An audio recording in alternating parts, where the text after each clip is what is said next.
What's up, y'all? It's Above and Below back at ya. We're here with Jasmine. Jazz. We've had a couple interviews with her and Potty together, but this is a solo interview. So Jazz, tell me about where you from originally. I'm from here, Austin. Second hometown, Fort Worth, Texas. What about your parents? My mom, I stayed with my mom and my stepdad till I was 9, in Fort Worth, and I moved out here with my grandma, and I've been out here ever since. So my grandma raised me. What was it like My as grandma? a child? Like, what was your childhood like when you were raised by your step family? Well, we were poor. We were very poor. They were addicts too. Fort Worth is a totally different town than Austin. Totally different things. Very deprived of lots of things. So when I moved to Austin, I seen a lot of things that I didn't see. I went to bed hungry a lot of times when I was in Fort Worth. Came out here to Austin. My grandma gave me a good life. From 9 up. But drugs run in the family and in my blood, so. So what took you to Austin? Wanting to get away from not a good situation for children. Was there like abuse going No on in abuse, there? No kind of abuse, sexual abuse, nothing like that. It was just partying,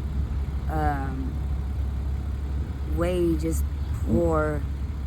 You didn't like being poor, and all that partying was a little much for you at that age, right? Oh yeah, and I seen somebody get killed when I was 7 years old, right in front of our house. So it's also a dangerous place to grow up. Sure. A lot of guys don't make it. There's some parts of Fort Worth that are real bad.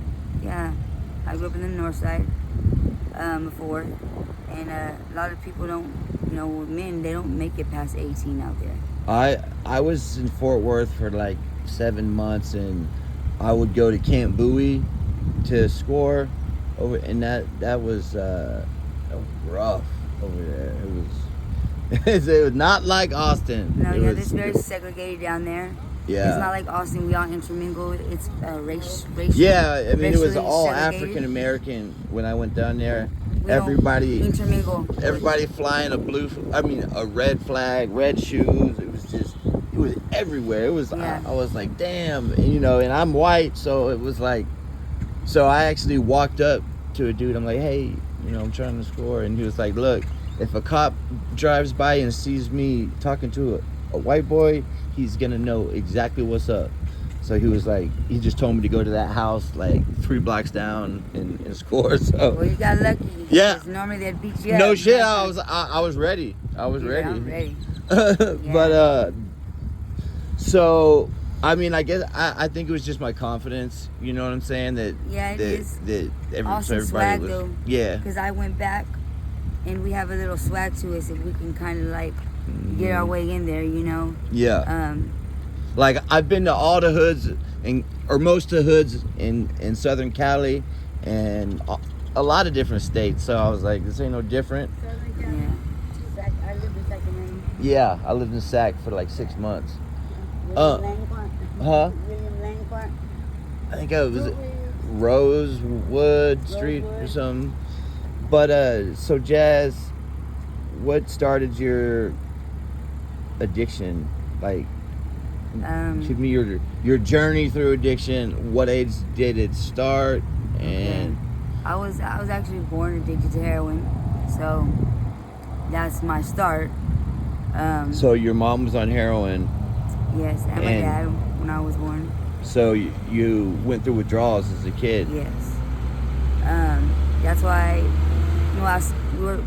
originally how I got started on it is, we were selling, and I would put gloves on every time, I do a sale, and I think there was like 4 sales and I got lazy, and I didn't put the gloves on, and I grabbed it, and this, I'm talking about tar, and I grabbed it and cut it, and it's so weird because it came from the bottom of my feet all the way up when I'm touching with my fingers, all the way up to my ears, and even tasting it.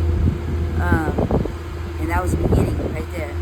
I liked that feeling, and I started to snort it. So that's how it started. Did you snort it like monkey water? Yes. Okay. And then how did it progress, and how did it change your personality in ways of like being sly and stuff like that? So heroin is now everybody's on fentanyl out here. It's two totally different things. You know, on heroin I could say people are so, you know, they're chill, loyal. You know, I was a seller. I knew I was guaranteed a certain amount of money. Business was good because people were loyal. Now there's no market out here. People are not loyal. Betty it changes people in a way that it affects their whole personality. They're not loyal. They very angry. It's just so weird. Not like I've done a lot of drugs and different kinds, and kind of dissect them why I'm on them. Very kind of smart. Like I don't know how to put it. You try to figure out why you're why is attracted it to a certain. No, like why are the people changing? Why? You know, me, I'm a strong person, so I'm not going to change so much. But if you're weak, it will change you.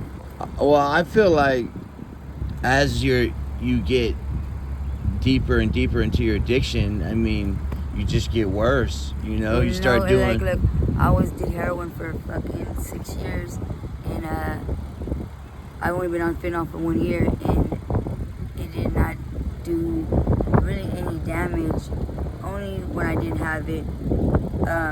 You know, the withdrawal was tolerant. But this shit right here, you know, this is making people unpredictable, stealing, thieves, dangerous. Really, it's a dangerous drug. What have you seen? Like, how many overdoses have you seen in the past year here in Austin? Shit, there was one here last night. Matter of fact, but in the last year, probably maybe 15, 16. So but that's revived, but I cannot even count like the people that have died. Yeah, I mean, a lot many. of our homies are. Most of our, they're almost all dead. We're on a branch, and there's probably about 8 of us left. Yeah, including you. From the old school. Yes.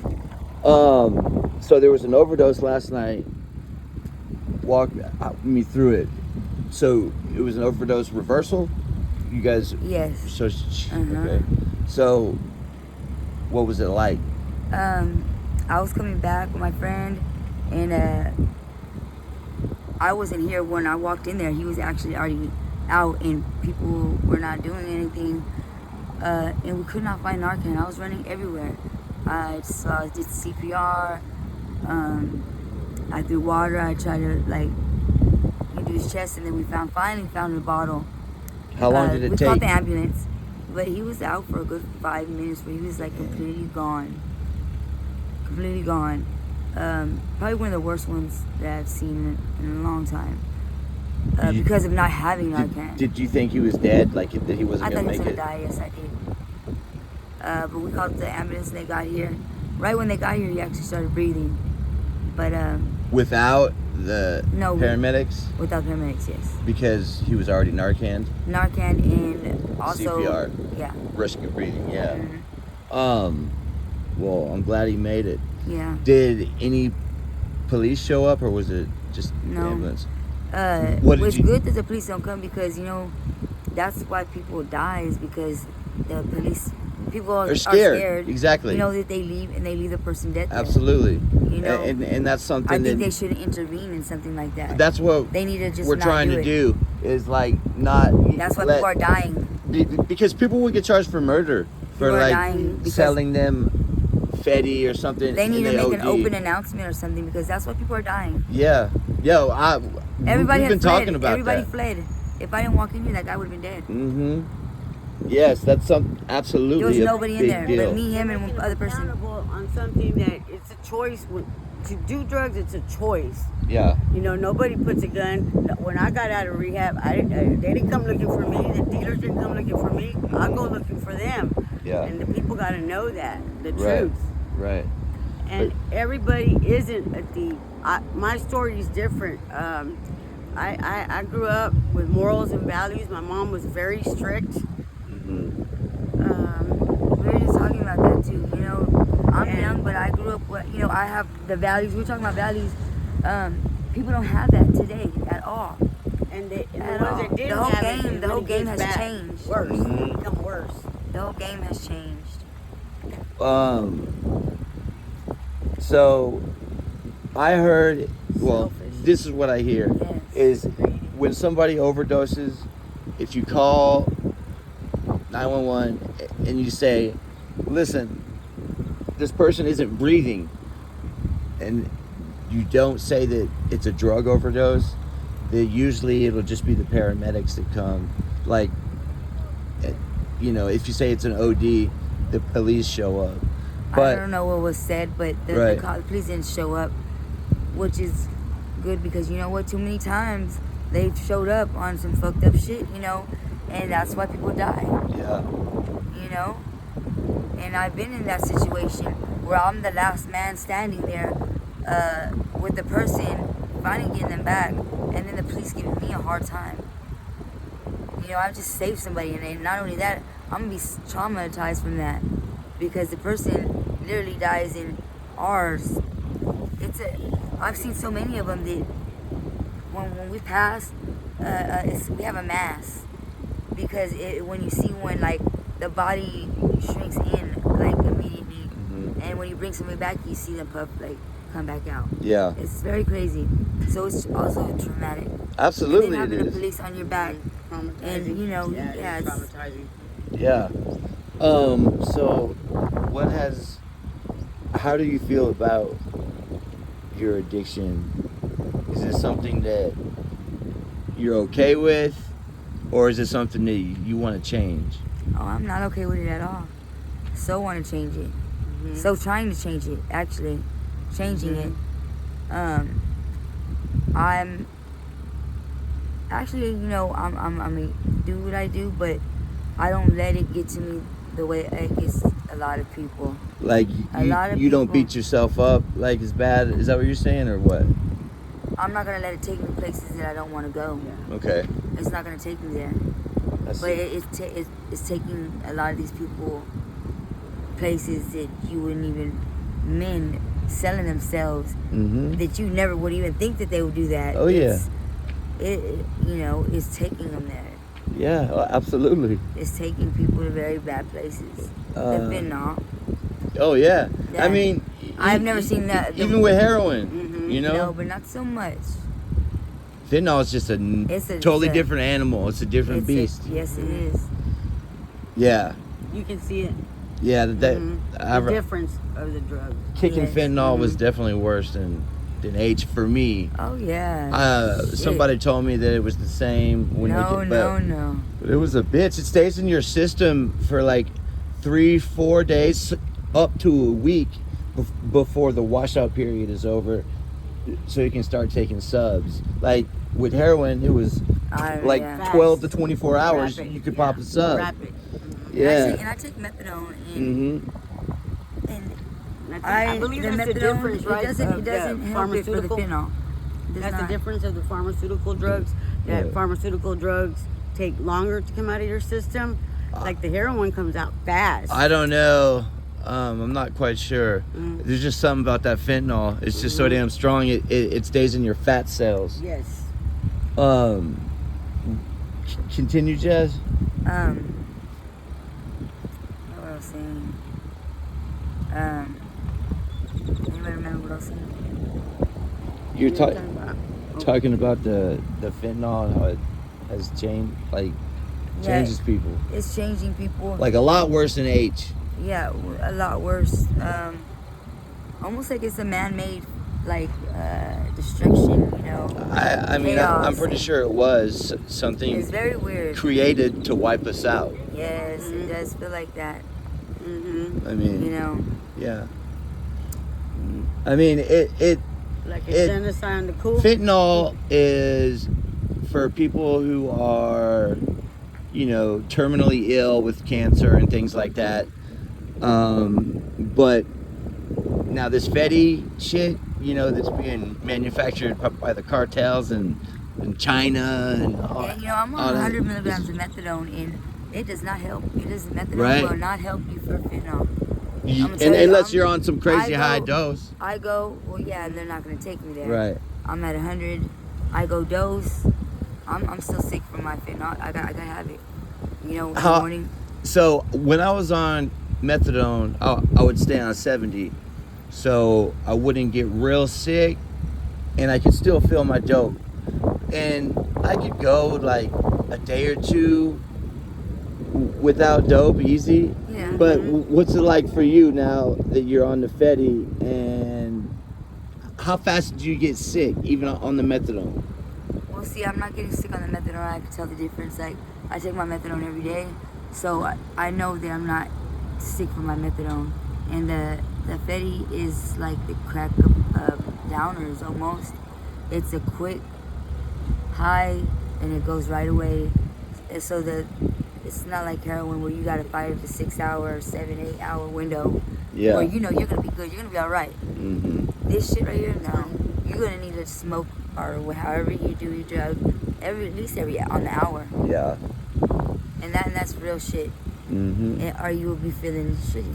How long have you been Right on now. these streets? Oh shit, maybe 14 years, 15 years.